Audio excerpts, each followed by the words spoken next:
right, so we're going to do a little bit of air conditioning diagnosis, and I want to show you what a potential bad expansion valve looks like.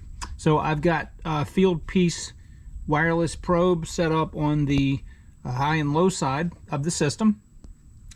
I've got my field piece app pulled up on the phone. You can see the low side's 111.1 psi and the liquid or high side is 110.4. I want to show you something weird when the air conditioner is engaged. All right, so I'm going to go ahead and crank the truck up. And it's about 90 degrees outside. I want you to watch the low and high side. I'm going to turn the fan speed all the way up to number 4.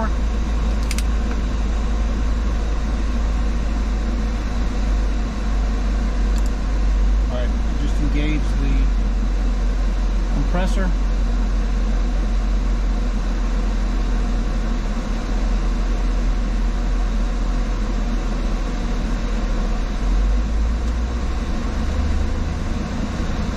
Running it up to about 1200 RPMs. So this truck has the correct amount of refrigerant in there.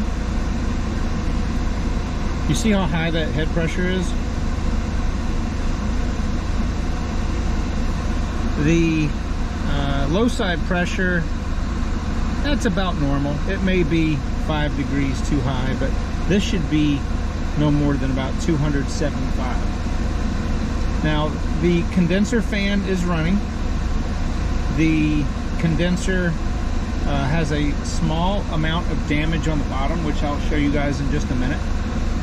But the complaint of this is that the air, sometimes it'll blow out of the vent about 40, 42 degrees, and then it will just keep pinging off the high pressure switch because this will get up to 400, 420. So there could be several reasons for this high pressure here. Number one, the condenser fan may not be working, which it is. The condenser could be crushed, so there are hardly any refrigerants flowing out. That's not the case. The condenser or the receiver dryer could have a restriction in there, which I don't believe is the case. Or the expansion valve could be defective. Now, the reason that I'm thinking that it's the expansion valve is because when I turn the truck off, turn the air conditioner off, which I'll do in just a minute, it takes, gosh, almost an hour for the pressure to equalize. And that is way, way, way, way too long.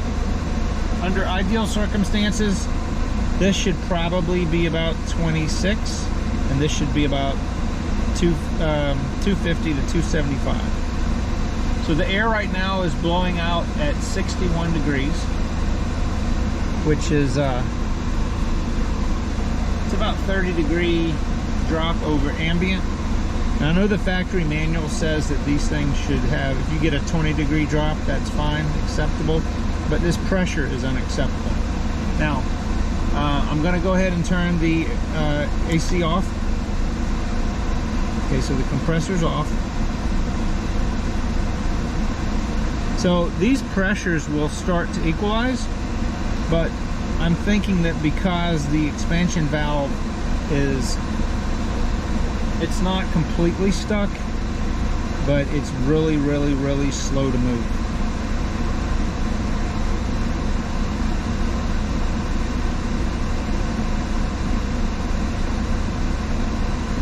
Now, if I run the air longer, say if I run it 15-20 minutes, it'll take a long time. You see how the pressure is just kind of stalling? Eventually, these two pressures right here will get to kind of like where you saw them before. They'll get to about 110 each right now in this temperature. But that right there is a classic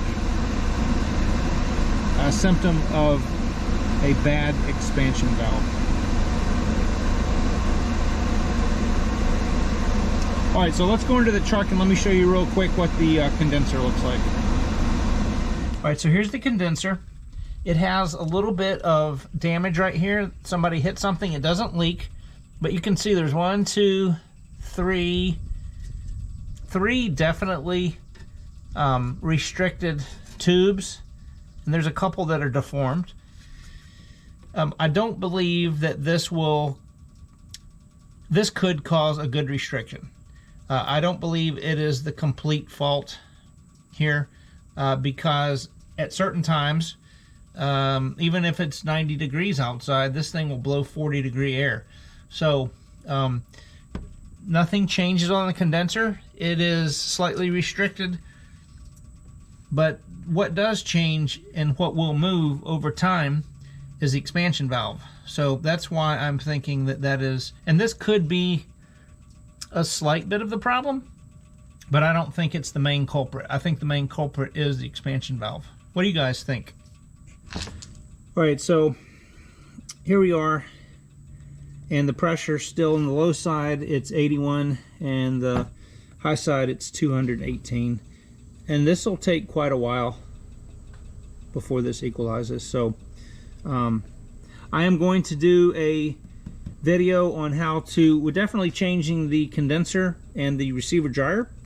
And I will also, I'm going to go ahead, just so I only have to open the system one more time, I'm going to go ahead and replace the expansion valve because it's not but like $25. And I will show you guys how to do that. That is rather involved because you have to take half of the air box apart. It's not as bad as on a lot of cars, but it's it definitely is going to be a little bit involved. This condenser right here is super easy to replace and quick, but I'll do a video, probably 2 separate videos on that, and then hopefully we'll see these pressures go back to normal.